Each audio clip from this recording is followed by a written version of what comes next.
Princeton University is home to almost 8,000 students and 1,300 faculty. In South Orange, more than 10,000 students attend Seton Hall University. They're taught by more than 700 faculty.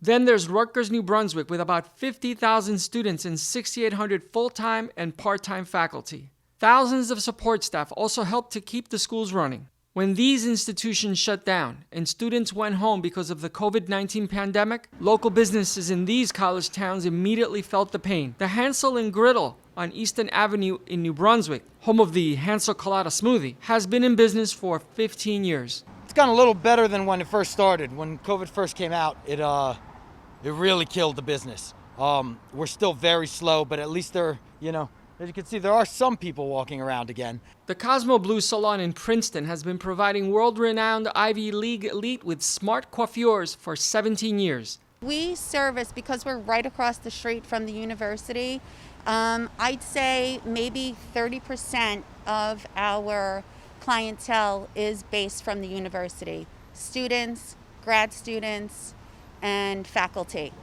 Even multiple professors, heads of departments, are our regular clients. When the students are here, we have them in. Some are weekly for blow dries. Most are, every 6 weeks for haircuts.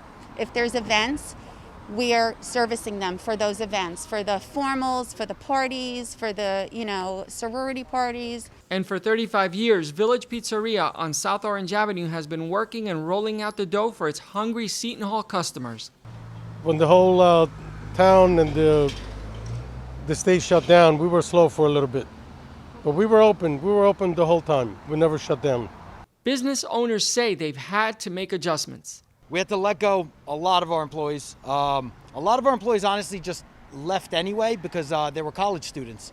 So they basically moved out of town and went back home. So in some respects that actually worked out, so I didn't need to let them go. They were already leaving on their own. Luckily, I've been able to maintain my core employees, my managers, and my longtime cooks and whatnot. But it's going to be a long time till things get back to normal. Rutgers has canceled in-person classes for the fall. So until we have students in person, it's not gonna be anywhere near what it used to be. Do you talk to your fellow business owners? I mean, this is a college town, at least this part of town, and is everybody facing the same thing? Yeah, I mean, there are a couple places on the street actually that have shut down permanently already. It's sad to see just because I've been in town, operating this business 15 years now, and people that have been here just as long, they've actually shut down. A couple places just don't open right now. They're not gone permanently, but there's just no reason for them to even bother, opening the doors. There's just not really people around. Rutgers not being here has a drastic effect. As far as employee-wise, we probably have about 30% of the employees that we have during the school year. And I pretty much plan on sticking with that until there's a reason for us to start hiring again, to be honest. We were discussing the other day with my managers whether or not we've cut our hours back, only because there's really no reason to be open late anymore. We normally were open till 3 a.m. every day. College kids not being here, there's really no reason for that. We're discussing if we're even going to reopen again till 3 a.m. come the fall, considering we don't know whether college kids are even going to move back into the off-campus housing. The Rutgers dorms, I believe, are closed for the most part, so all of those kids aren't going to be back. How long can you survive like this? We'll see. I mean, we're still selling food, My goal right now is to just survive. It's really not, the goal right now isn't to make money. I don't think a lot of places are able to make money right now. The goal right now is to keep your employees employed, which then will allow you to continue the business when things start getting back to normal. I plan on surviving as long as I can. This is all I got. So, you don't really have a choice. So we try to keep our number at about 25-30% capacity. So that's about 15 people in the salon at any given time. Normally we have 12 stations in the salon. Normally we'd have 12 stylists working at those stations. Now we have 4 to 5 at any given time working. We're still seeing a lot of the faculty, only because most of them do live locally, so they're still coming in for services. But being that the students aren't here, it's definitely affecting our walk-in clientele. By percentage-wise, how much did your sales go down initially? About 50%. 50? Yeah. Okay, and what about now? So it's slowly picked back up. Can you tell me about that and why? Now we're back. Now we're about 90%. Our tenant, the Chinese place, they were closed for about 3 months. He was closed, but and the hair salon was closed, but the liquor store and us, we were open, and Collect Q was open the whole time. For proprietors, the Paycheck Protection Program has served as a safety valve.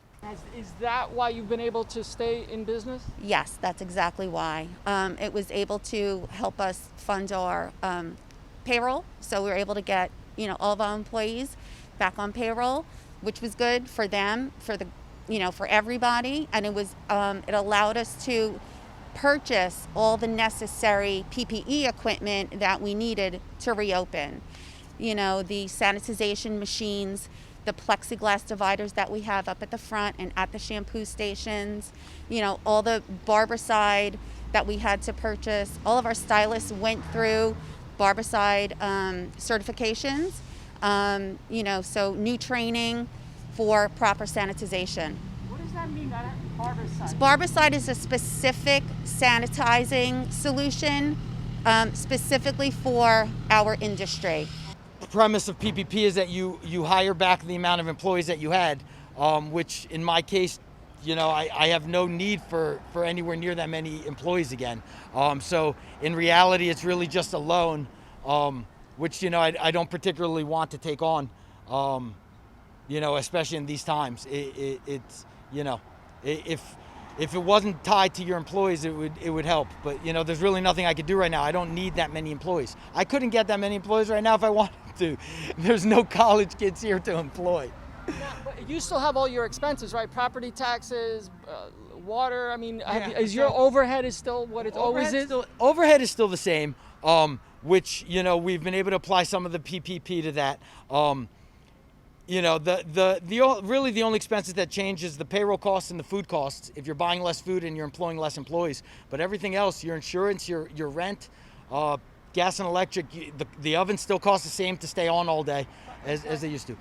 We rent, so we pay a portion of the property tax for the landlord, like based on the lease. But yeah, all that stuff's still coming. As for the future, the sentiment of many college town storekeepers is probably shared. Yeah, I think that maybe they should reopen. They should reopen. Let everybody go. I personally think the university should be open. That's one thing that we could do. It's just my opinion, but if schools are going to open for kids, the university could be open for young adults. If you're like Commandus, a new father with a 6-week-old child, back to normality cannot come soon enough. Reporting from New Brunswick, Cesar Darius.